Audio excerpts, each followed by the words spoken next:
Royal, please bring a Grotara class containment unit to room 27.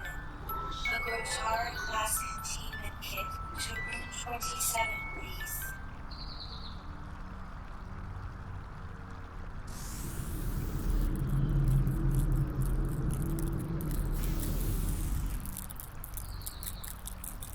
Let us see if the new patient is awake yet. Ah, what joy. You are awake. Well, mostly so. Let me tell you where you are, while your mind is still in the arms of sleep. My dear human, you are in the rest and recovery suites on the roof of this most wonderful of demonic establishments, the Dream Clinic. Do not be alarmed. Only your mind is here in this place. Your body remains where it was in your own world when you laid you down to sleep. But of course your mind has created its own image of your body within this dreamlike construct, and that is perfectly natural. For what use is a mind in a dream without a body to command? Ah, dear human, are you trying to move? I'm afraid that won't be easy for you to do. I've placed no restraints upon you, despite the usual procedure for patients here at the Dream Clinic. Here in the rest and recovery suites, I have found it much easier to simply administer some of my paralytic venom during the integration process. That is, the process by which a dreaming human is transferred from the mortal realm into the Dream Clinic construct for examination and treatment. You'll be able to move your head around presently and speak without difficulty in a few minutes. But your limbs, alas, will be paralyzed for the duration of your stay here, unless other concoctions are applied, of course. So, while you are discovering your voice again, I will see about summoning the doctor to come and have a look at you.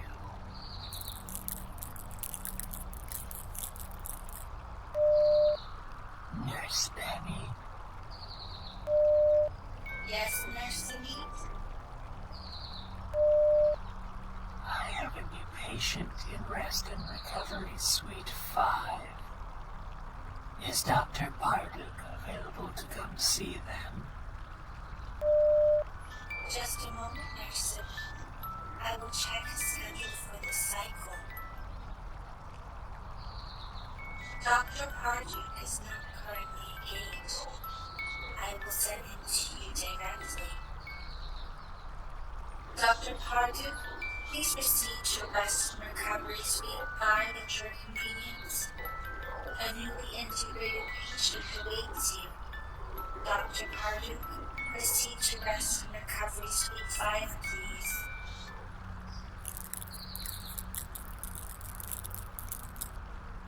There now, human. A doctor is on his way to see you directly.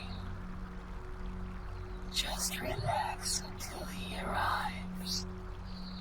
You should find it easy to relax in this place. Unlike the regular examination rooms in the clinic, here in the Rest and Recovery Suites, the standards are more relaxed, and the rooms are much more individualized, more conducive to an atmosphere of calm and comfort for those patients who truly need to rest and relax. For example, in particular suite, instead of a cold, unyielding examination chair with straps and restraints and mysterious apparatus all around, here you will find yourself supported on a network of tight-woven driver silk strung onto a sturdy frame of gear bone. It is far superior to anything found in regular use in the rest of the clinic. Dr. Cyrus, please proceed to room 12. Your next patient has been integrated into the clinical construct and is ready for examination. Dr. Cyrus, proceed to room 12, please. And instead of the hustle and bustle of the hallways, which is to be heard at nearly all times in the regular rooms, these rest and recovery suites are engineered to provide a soothing, ambient soundscape. Again, by way of example, in this suite, you will no doubt have recognized the cheerful sounds of birds chirping and the soothing sounds of running water. And all of this laid over the deep, therapeutic undertones of the very dreamlands themselves as they manifest to the ear in this particular quasi-location. And indeed, if you were to turn your gaze beyond my own form and look to the walls and ceiling of the dome which forms this particular suite, you would see the mesmerizing swirls and streamers of the dark mists which comprise the local reality.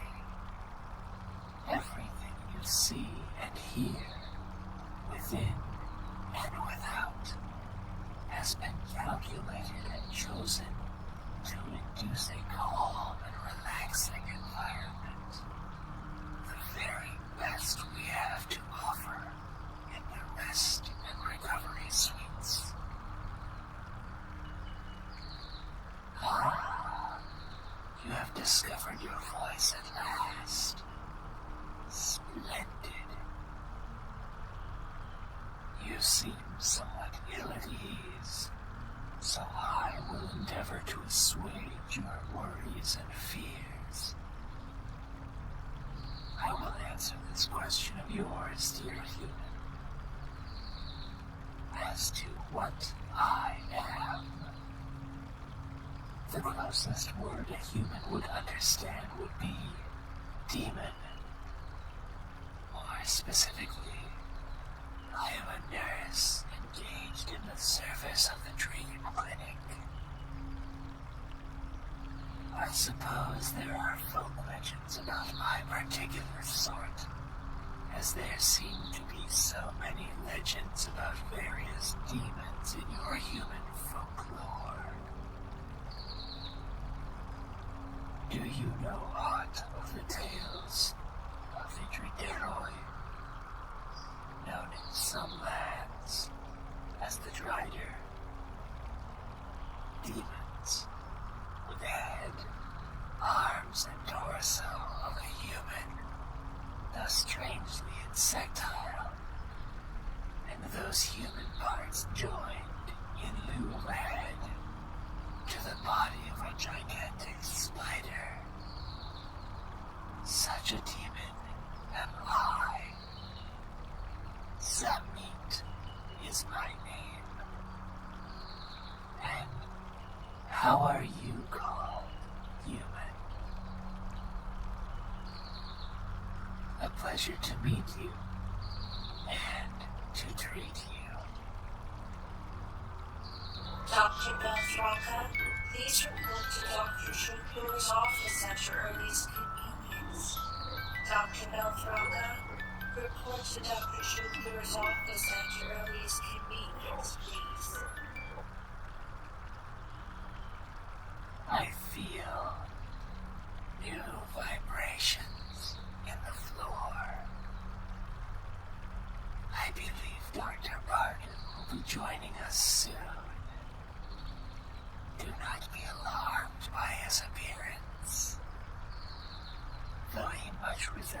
those various popular depictions of evil incarnate, as some of your human folklore would have it.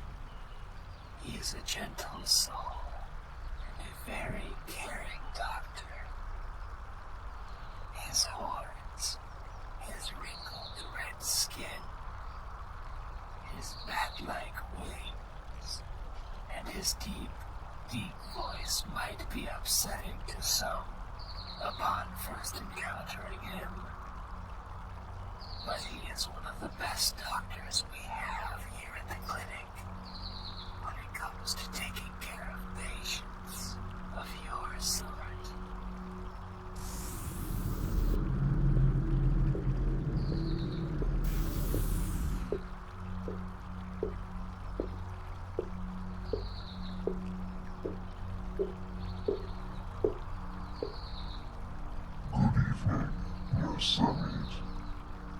What sort of patient do we have on our hands? A standard dream-integrated patient, Doctor.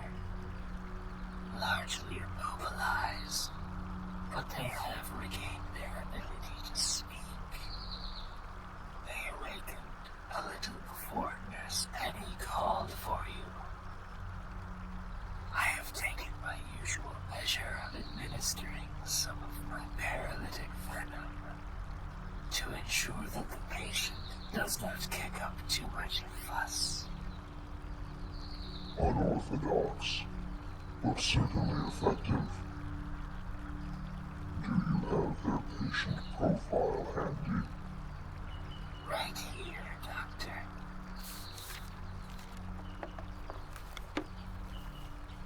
Thank you. Let's see.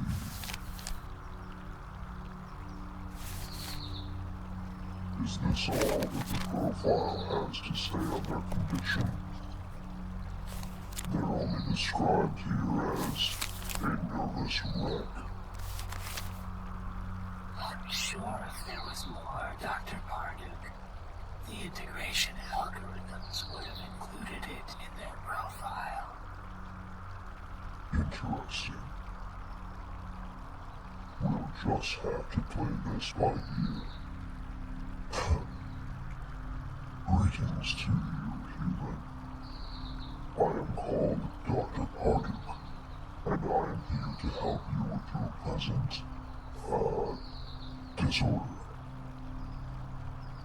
I'm assuming that Nurse Samit has already acquainted you with what this place is.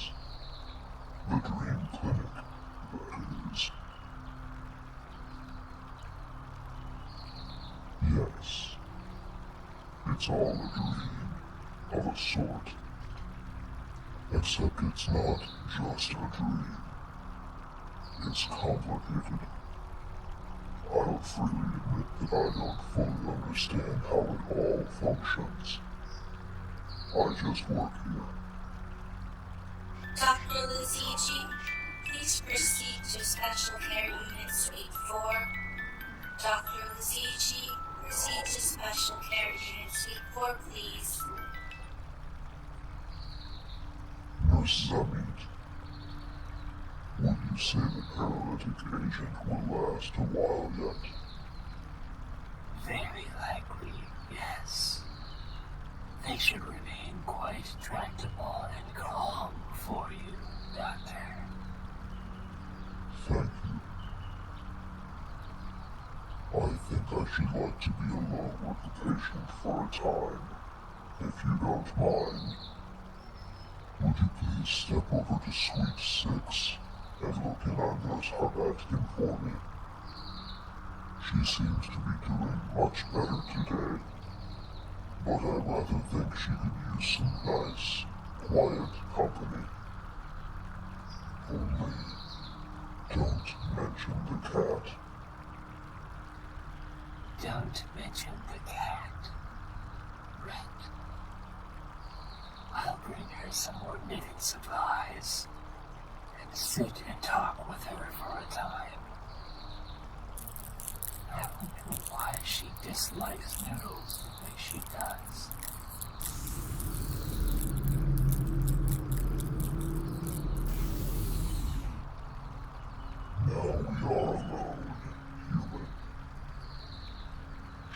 chat for a while, you and I. Perhaps we can find a solution to your nervous condition. Does it bother you, being unable to move around? I can understand that. Let me make a suggestion. I can remove the paralytic effect of Nersemite's venom, which will allow you freedom of movement during the remainder of your visit here at the Dream Clinic. In exchange for this, would you agree to remain calm and not try any violence or mayhem? This isn't the usual practice for most areas in the clinic, but I have a certain amount of leeway in how patients are treated in the rest and recovery suites. Very well. Please close your eyes for a moment, and try not to think of anything in particular.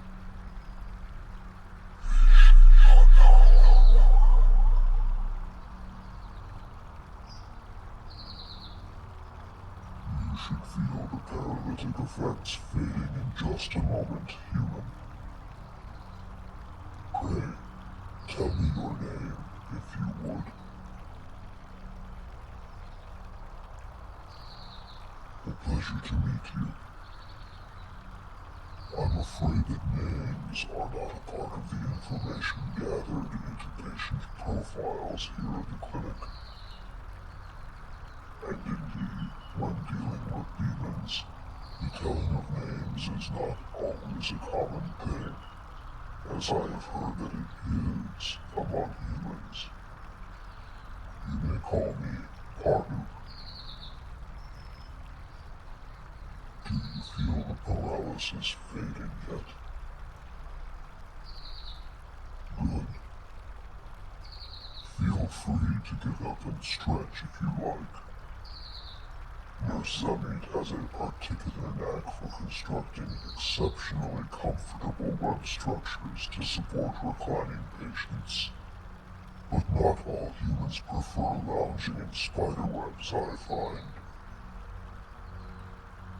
While you are stretching, I will summon another nurse to bring us a specialized equipment kit to assist us with your treatment.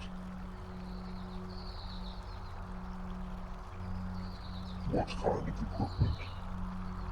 Nothing frightening, I assure you. I think you'll be pleasantly surprised.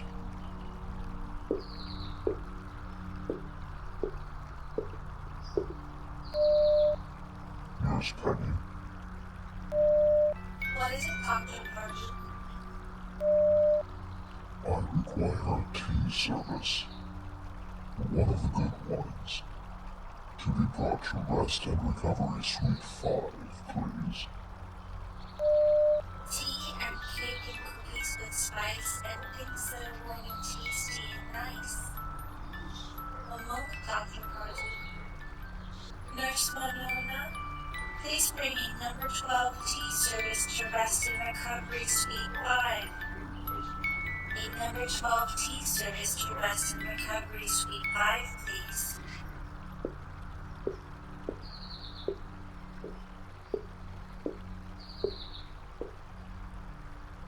I feel it fair to warn you, human. The nurse who will be arriving with the tea service, she is newly added to the staff of the Dream Clinic. In some way I do not fully comprehend, she is related to Nurse Penny, who is of some considerable consequence and reputation here. Nurse Monona is small and young and enthusiastic. Her appearance may alarm you if you are not prepared for it. She will seem much like a doll, child-sized, but with knowing, wise features and a smile that never fails. but she has many, many hands on long-reaching arms. She likes to touch things. A lot. But worry not.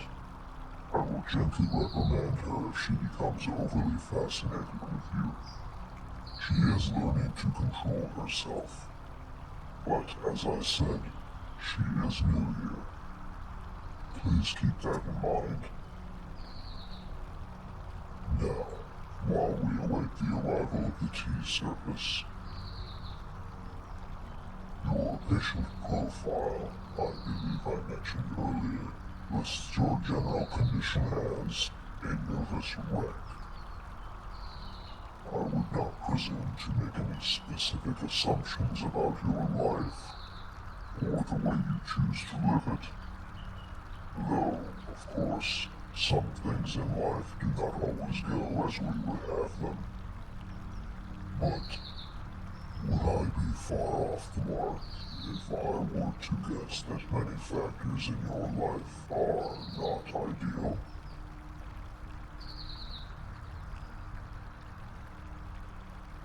I see. Many factors indeed. Too little sleep from worrying over day-to-day concerns. Too many hours spent working. Not enough time spent on caring for yourself. I would hazard that it's been rather too long since you had any sort of a vacation.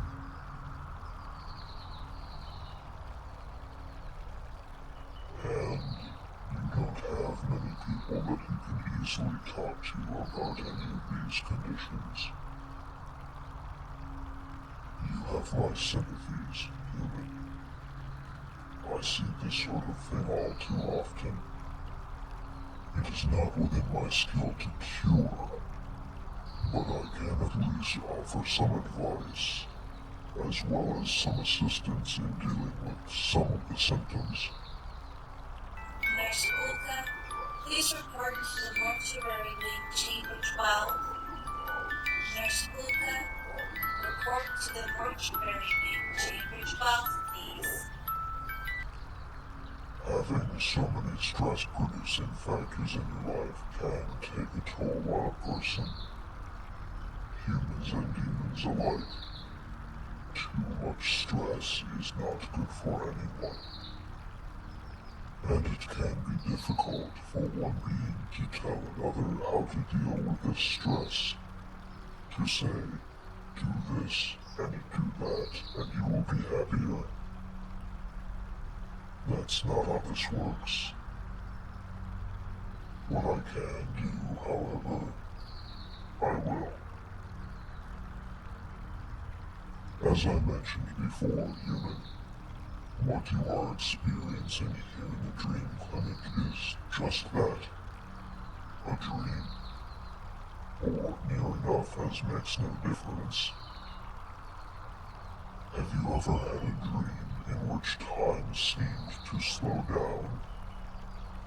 Or had a period of sleep in which you experienced a very long and detailed dream, but awakened to find that very little time had passed?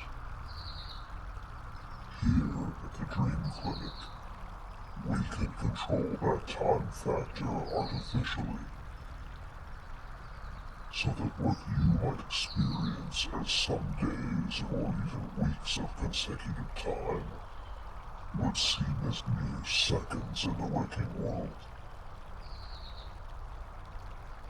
What I can offer you as a partial treatment for this ruinously stressful situation you are experiencing is this: a stay of some days here in the clinic, which you will experience as quite real, but it will all unfold during only an hour of your sleeping time. While you are here, we can of course talk about anything you like, whether it be related to your stresses or no. but you can rest and relax and unwind somewhat, all within the dream construct experience.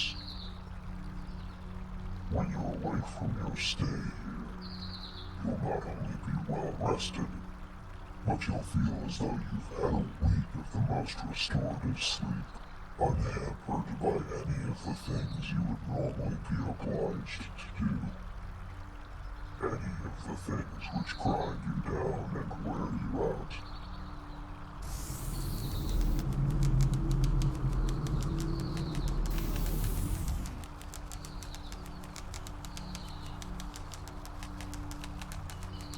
Hello, Dr. Parduk. I brought the tea service, just like Nurse Patty asked me to. Thank you, Nurse Monona. Set it down over here, please. I can do that.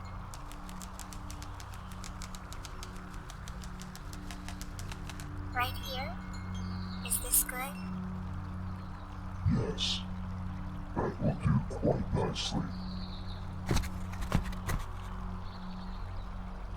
Is this the patient you'll be having tea with, Dr. Parduk?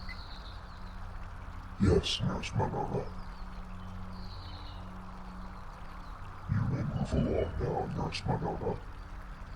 Your staring is making the patient uncomfortable. Oh, sorry, Doctor. I didn't mean to stare. Nurse Penny says I shouldn't touch the patients with any of my grabby hands. And sometimes I have to concentrate to keep the grabby hands from moving on their own.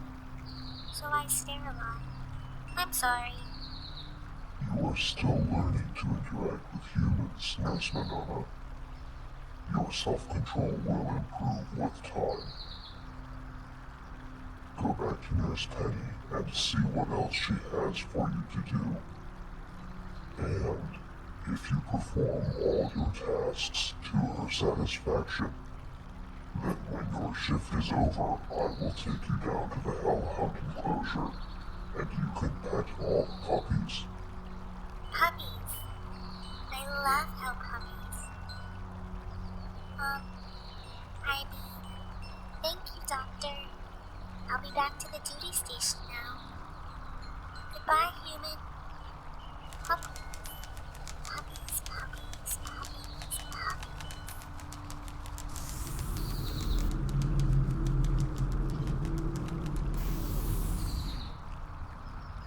A charming little demon.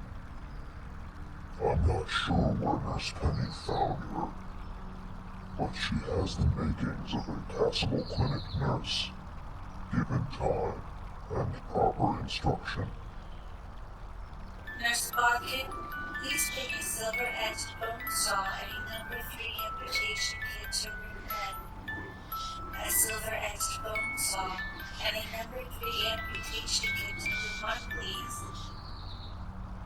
Now, I will begin preparing a nice hot pot of some soothing herbal tea for the both of us to share.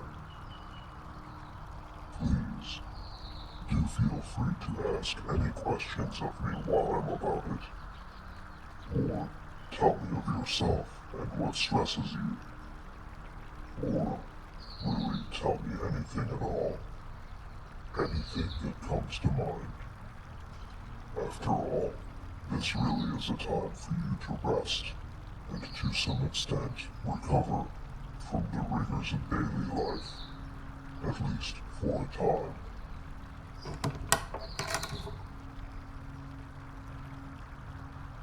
What is the tea for? Why, it is for us to drink while we sit and chat. It will warm and relax you and melt away some of that mountain of stress you have heaped on your shoulders.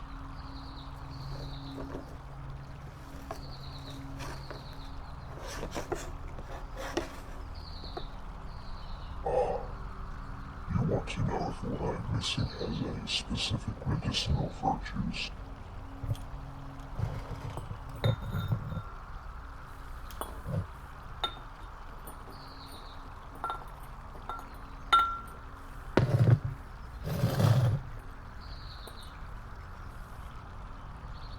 I can put it no human. Everything in dreams has meaning, even in a quasi-real dream construct such as we are in right now.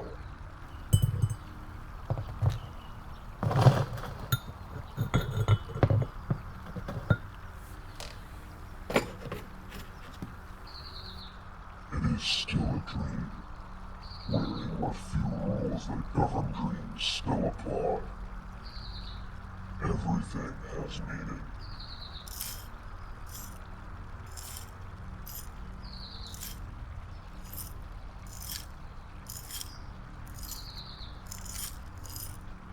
Only what happens here also affects you to a greater or lesser degree in the waking world. So I may concoct an herbal tea that is not only hot and soothing and enjoyable,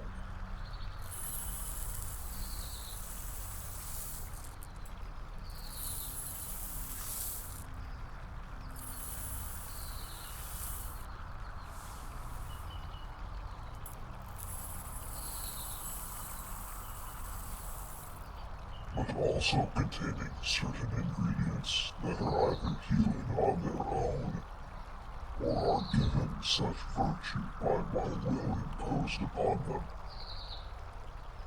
There is much to be said for the power of dreams. Nurse Long, please bring a level 2 Fey artifact container to room 18.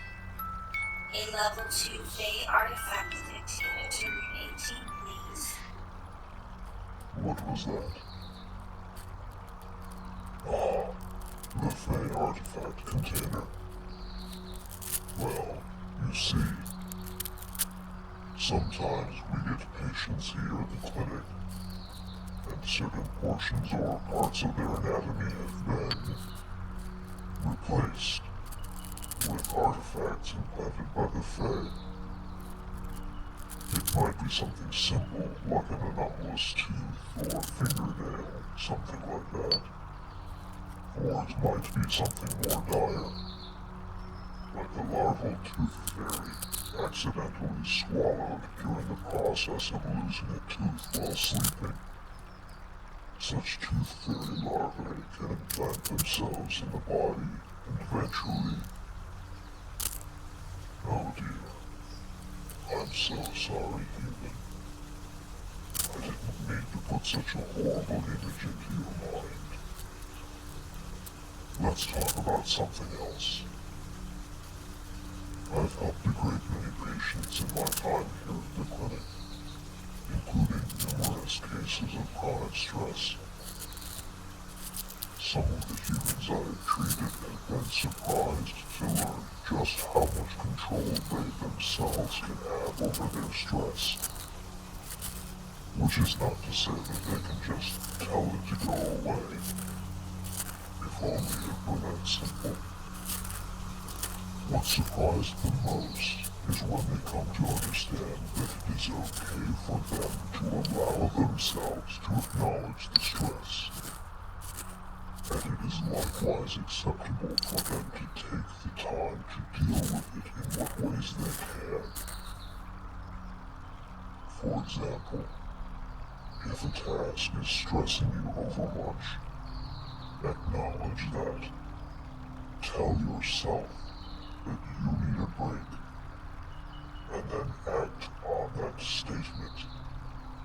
Take that break. Step away from the task.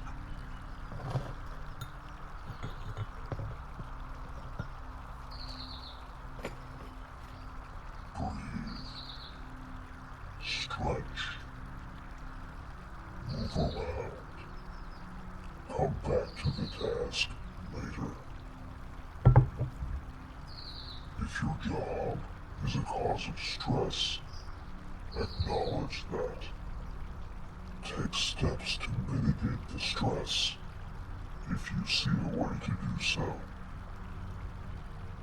This may be something as small as taking the rest of the day off, or planning out a few days of vacation time, or just taking a mental health day. body.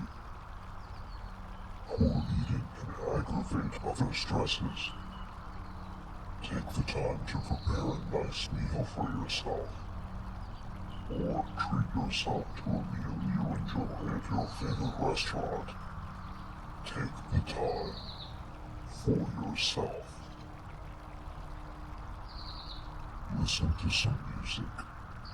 It doesn't have to be calm and soothing, so long as it is something that takes the edge off the stress for you. Read a book, or listen to one if that is your fancy. There are so many small things you can do.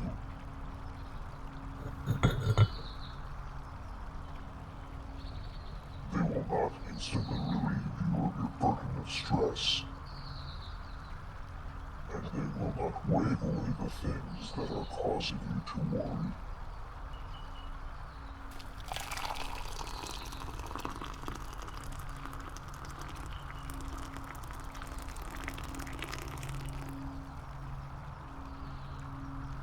But for a time, even a short time, those small things can allow you to reduce the amount of stress you are enduring. And reducing your stress, even for that short time, is better.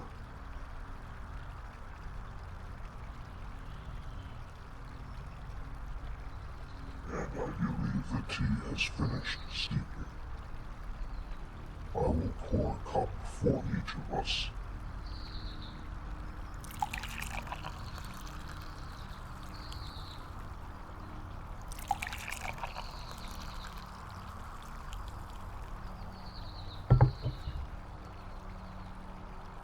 Nurse Shaw, please bring 2 units of raw ether to rest in recovery suite 6. 2 units of raw ether to rest in recovery suite 6, please. Here is your tea. Take your time in drinking it, and feel free to help yourself to more if you like. This is all part of the process of helping you to relax and unwind during your stay here.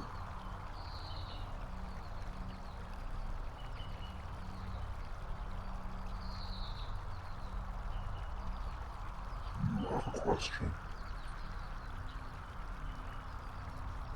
Ah, the demons who are employed here. What about them? Oh, there are many different kinds. The specialists, like myself, are generally to be found in the role of doctors. Others, sometimes specialists, but also skilled in the more basic functions performed in the clinic, serve as nurses. We also have a dedicated maintenance staff to deal with cleaning, repairs, and the care and maintenance of the entire Dream Clinic quasi-reality construct itself. Would you like me to tell you about some of the staff? Very well. Nurse Zamit, you have already seen. He is what some humans might call a drider. Something like a centaur, I suppose, only with a spider's body where the horse parts would be, and many hints of the arthropod theme on the human parts. He's really a very kind-hearted demon. He spends much of his time taking care of patients here in the rest and recovery suites. Let me see.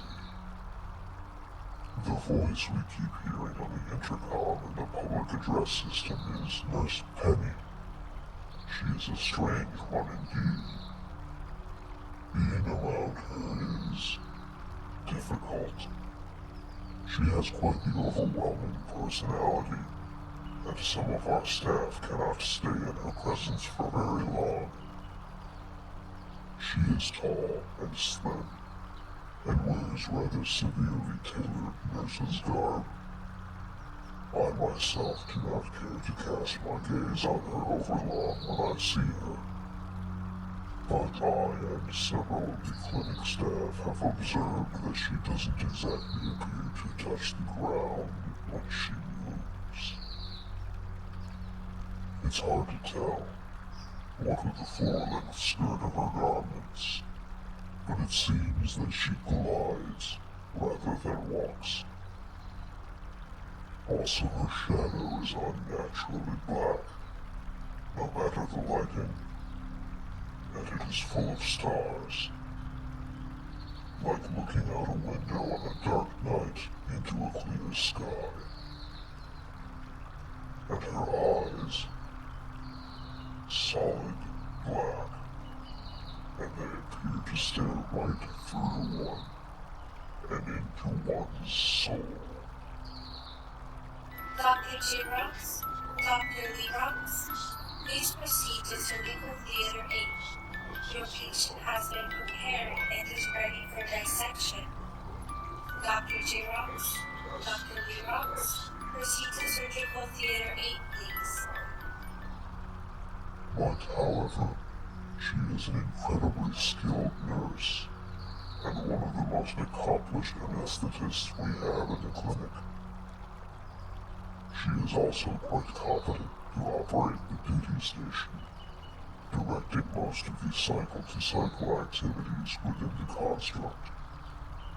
She is currently filling the post while Nurse Harbatkin is indisposed.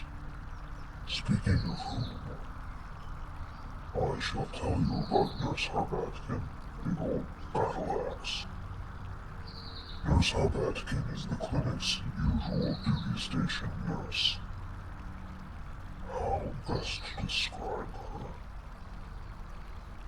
Nurse Harbatkin looks mostly human, but not quite. She is short and a little on the stout side, and the word crouchy comes to mind. She has a bit of a curve to her spine, I guess you would say. Forward-leaning, like some sort of angry goblin. She has rather blondish hair and large, black, inhuman-looking eyes, and some sort of weird, fleshy, horn-like growths coming out of her forehead. She also has very many sharp and pointy teeth, almost like a shark. She can be irritable at times, but she is a professional's professional. She's been here at the clinic since time out of mind. She has been getting a little overworked lately, and recently, human, if I tell you a thing, will you promise not to repeat it to any of the rest of the staff during your stay here? Very well. Nurse Harbatkin has been under a lot of stress lately. Not unlike yourself, in fact. And recently, she had a bit of a breakdown. Something to do with Dr. Flenzer's cat, I believe. Regardless, she is now ensconced in the rest and recovery suites as well. In the suite adjacent to yours, in fact. Nurse Zamit is currently tending to her. Yes, indeed. Even the demon folk can suffer from excessive stress at times. I can tell you of a few more of the clinic staff, if you like. Oh, should you like some more tea?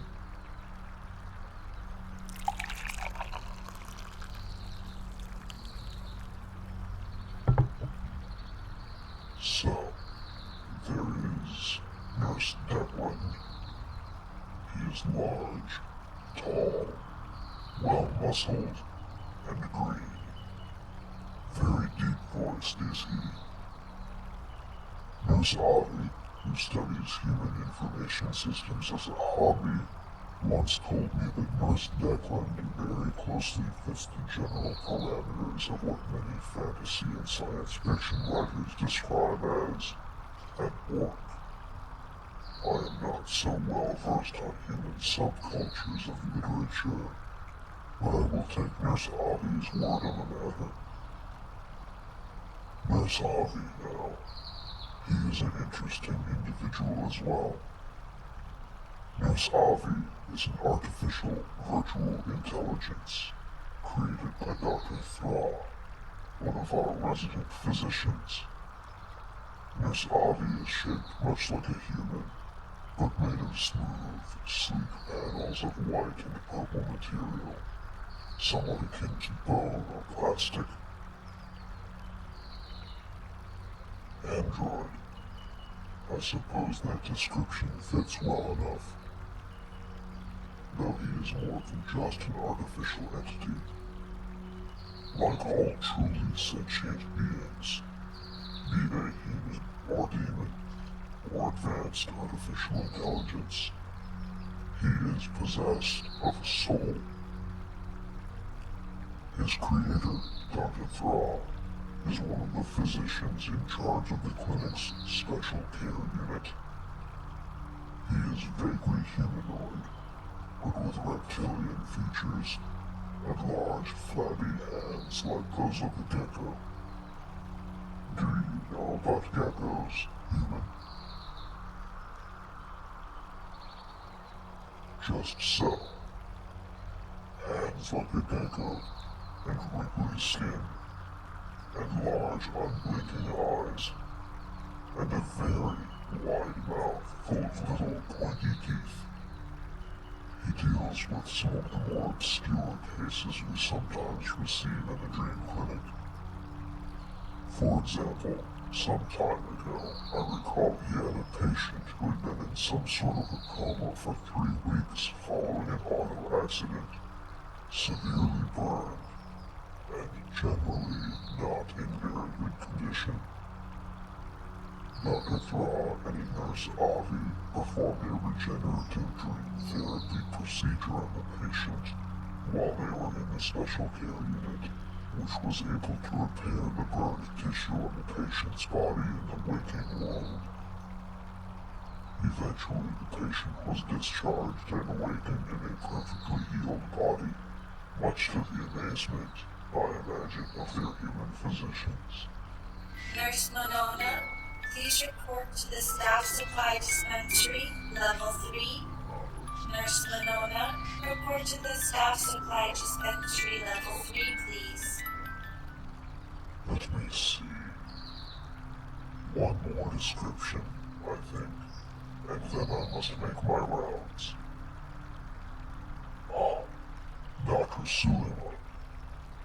He is a surgeon of the nerves and brain. His appearance is much like my own, save that his skin is more smooth and a deeper, darker shade of red. His horns are different too, curving forward rather than backward. His wings are not so broad as mine, and his wing membranes are not so frayed and tattered. He is some thousands of years my junior, and so does not show so many signs of aging.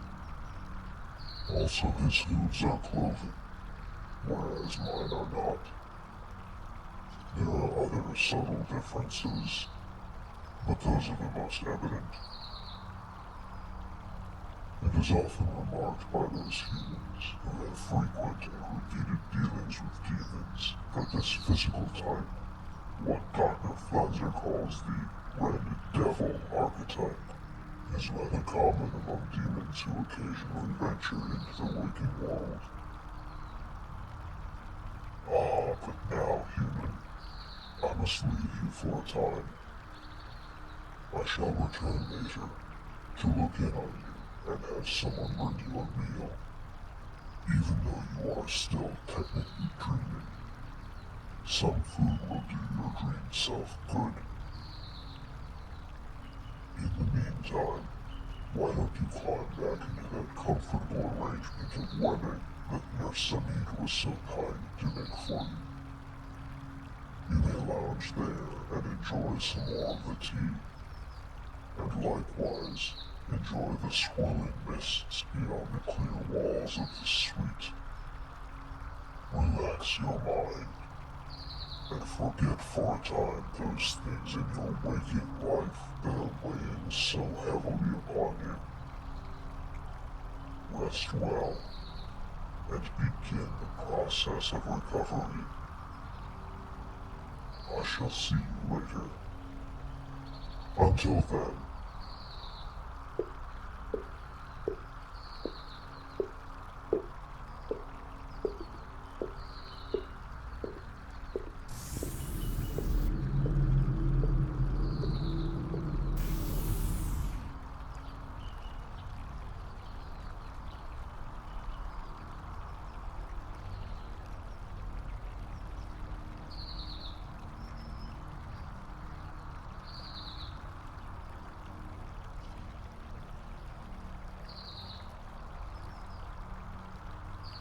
Dr. Fletcher, please proceed to the mortuary wing, chamber 3. Dr. Fletcher, proceed to the mortuary wing, chamber 3, please.